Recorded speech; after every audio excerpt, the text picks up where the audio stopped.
Hey, what's up guys? Josh here for Yugatech, and we know you guys have been excited to check out our full review of the Realme 8 series. And if you haven't heard our 2 cents regarding the Realme 8 Pro, be sure to check that out somewhere over here.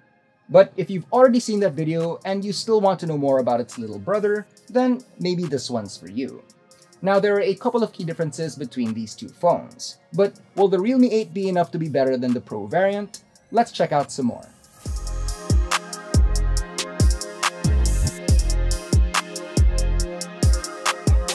Design-wise, the Realme 8 shares a very close resemblance to its Pro counterpart. But unlike its sibling, this one achieves a glossy plastic finish with the same metallic-looking frame keeping everything all together. And of course, we also have that Dare to Leap tagline here as well. Despite the whole rear panel being smooth to the touch, the bold text complements this by being a little bit more reflective, just to give it an eye-catching appearance. Again, this could be a little tacky to some people, but that can be easily fixed by slapping the included case, not to mention add more protection. That's not the only highlight of this area anyway, since you'll still be greeted by 4 large circles that represent your quad rear camera module.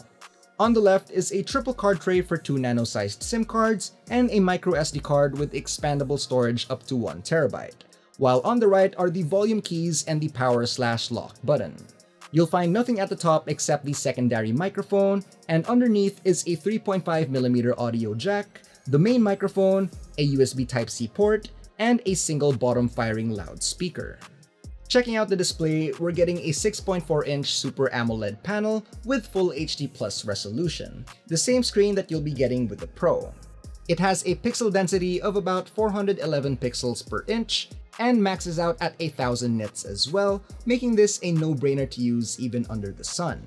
We are missing the 90Hz refresh rate found in its predecessor, but we do get a touch sampling rate of 180Hz, meaning the screen is very responsive, perfect for some fast-paced competitive gaming. There is a little bit of a chin though, but shouldn't be much of an issue since the rest of the bezels are quite thin. The display settings allow you to choose between a cool, default, and warm look, and comes with OSEI visual effect, so everything is generally nice and vibrant. And if you look at the top, there's a punch hole on the screen's left corner, housing the front shooter. As for software, it runs on Android 11 out of the box, with Realme UI skinned on top. And out of 128GB of storage, there seems to be 111GB of usable space left, which is still a good amount of storage. So basically, loading this with a bunch of apps and games will have no problem. And since we do get micro SD card support with up to 1 TB of storage, we'll have more things to be able to store like multimedia files. You'll be getting some signature Realme apps such as Loop, Realme Link, HeyFun, Facebook, and Lazada, and of course the usual apps from Google like YouTube, Gmail, Drive, Photos, and the like. Of course, we're also going to be getting a dedicated dark mode that can be toggled on in the settings, as well as eye care mode to lessen eye strains during the evening. Now, underneath the hood, instead of a Qualcomm Snapdragon processor, we're getting a MediaTek Helio G95 CPU paired with a Mali G76 MC4 GPU. This is actually also the same exact chipset found on the Realme 7, which is powered by 2 Cortex A76 cores clocked at 2.05 GHz and 6 Cortex A55 cores clocked at 2 GHz.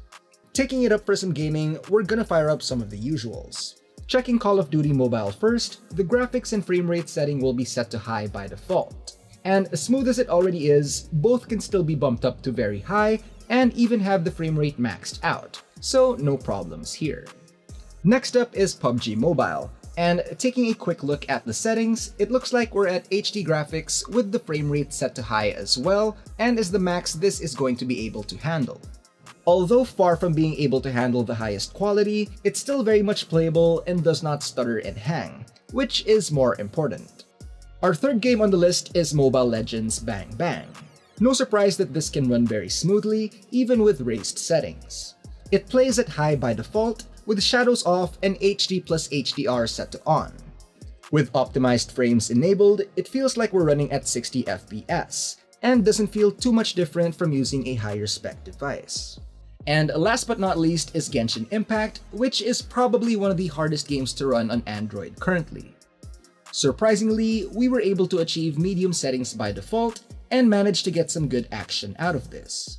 This gave slightly better results compared to the Pro, which ran on low out of the box. You can even play a bit around with the settings to make gameplay smoother as well, even if it does say you're going past your threshold. If you're still curious, here are some benchmark scores for you to check out.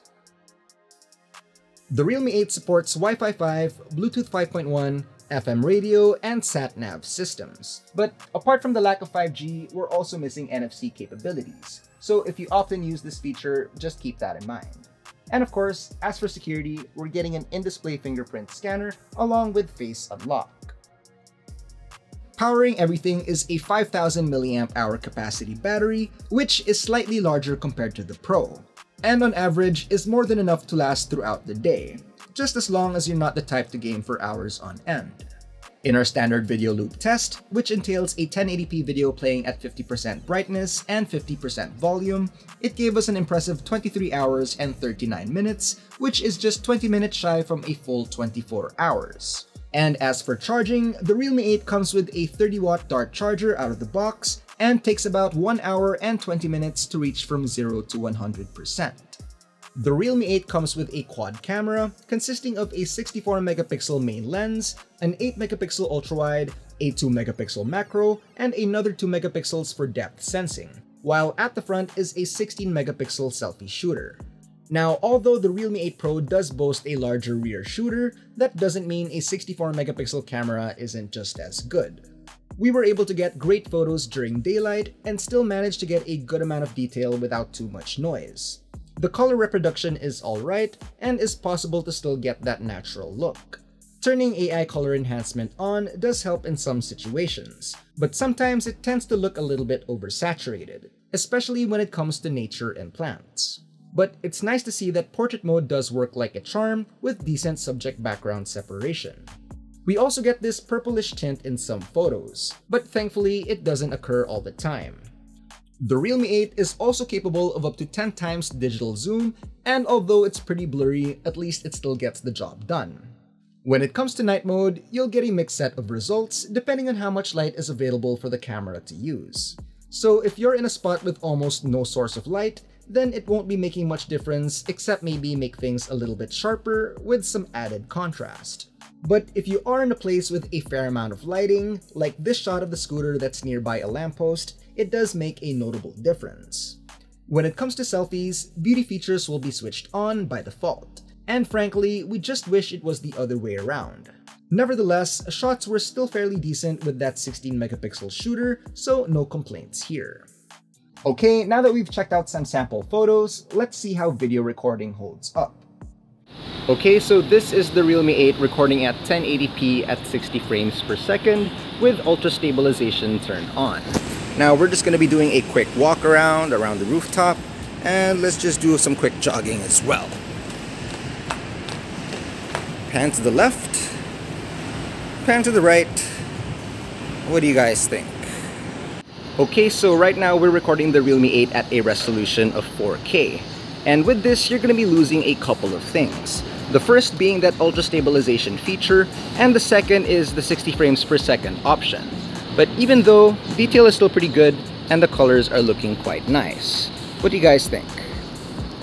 Alright, so now we have the Realme 8's front camera recording at a maximum resolution of 1080p at 30 frames per second. And as you can see, we also have some video stabilization here as well. So let's just give this a quick jogging test. Jump up and down, pan to the left, pan to the right. How'd that look? Now, as for how much it costs, the Realme 8 is priced at 13,990 pesos and is available in all Realme stores nationwide, as well as on e-commerce sites such as Lazada. For 3,000 pesos less, does this seem like a more bang for buck offer? Let us know in the comments section down below, and if you enjoyed this video, don't forget to leave a like, subscribe to our channel for more content, hit that bell icon so you don't miss out on any future uploads, and be sure to visit Yugatech.com for the latest tech news and reviews. Again, this has been Josh, stay safe, and I'll see you guys in the next one.